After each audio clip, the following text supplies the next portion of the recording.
So we'll go through the next category of clothing, which is sleeping. So a lot of times people they short themselves on sleeping. When you're going out in the woods, it's hard to emphasize how important a good night's sleep or rest is. Remember, according to the rule of threes, you got a 3-day window. And that's a window. So like 3 days is the hard end of it. People think, well, I'm okay until 3 days is up. But typically, you've got a 3-day window, and you start out fine, and the less sleep you get in 3 days, the quicker you drop off. So you can think of it as a graph that starts out fine day 1 and drops to 0 by day 3, and then you'll stay safe. So I pack, after I put on my protective clothing, I make sure I've got dry socks, underwear, some origamis, my hat and such on the last video. The next thing I do is, how am I going to sleep? You got to know how you sleep. I sleep warm, and I sleep, Logan, everybody knows me, will attest, I sleep like a corpse. I just lay down. That's it. I'm out. But I have to take precautions because a lot of times I've woken up with my arm useless because it's frozen, was out in the snow or something.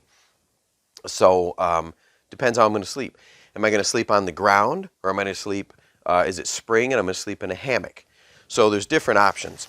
I can take my hammock. If I take my hammock and I'm planning to sleep in my hammock, I also want to consider an underquilt, because in Michigan at least, anything below 60 degrees, your hammock is useless for heat retention and core body temperature regulation without an underquilt. So if you're going to sleep with a hammock, you have to have an underquilt almost year-round in Michigan. The second thing you want to think about, if you're not going to be in a hammock on the ground, is a sleeping pad. We'll talk about heat loss, convection, and radiation, and core temperature control in another video. But a sleeping pad. This is the one I've had. One of these. These are the Z-Rest from Thermarest. This is Z-Rest. I cut this down so that it goes from about shoulders to mid-calf, so that's a little shorter, because you really only need your shoulders and hips to kind of support the ground. I can put my feet up on my my backpack or whatever, and then I keep a Morey hood folded up for a pillow. So don't underestimate a pillow. If you're not used to not having one and you're a side sleeper, you're going to regret not having a pillow. But a sleeping pad is super important. These Z-Rest by Thermarest, they're a little awkward to pack, but you can sit on them. I always include a small pair of little short bungees with mine, because if I'm on the ground, I'm almost always in a tarp, and I can use these bungees with my tarp to keep the flaps open or closed if I want. So they're kind of multi-purpose besides attaching my Z-Rest to my backpack. So you got to start with, am I in a hammock? Got to have an underquilt. If I'm on the ground, you got to have a sleeping pad. Now, you can also use an inflatable sleeping pad, one that you blow up. So they're a little more convenient to pack. I don't sleep as well on the air mattress personally as I do a closed cell foam. But you know, they have their uses. They're pretty convenient. I don't have wide hips or a hip consideration of maybe like my wife does.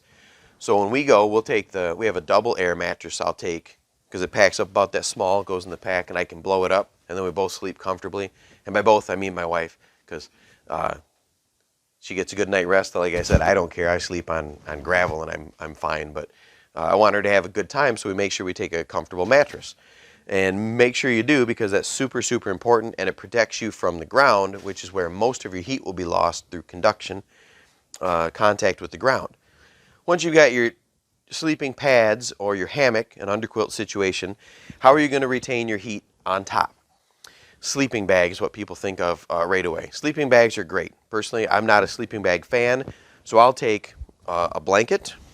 I just take this. This is my Afghan patu. This is just it's a really rough sort of yak wool. It's kind of scratchy, but I like that. It's only about that big, but it's a blanket. I can just wrap up in that blanket and curl up on my sleeping pad or fall into my hammock with that underquilt, and I'm fine.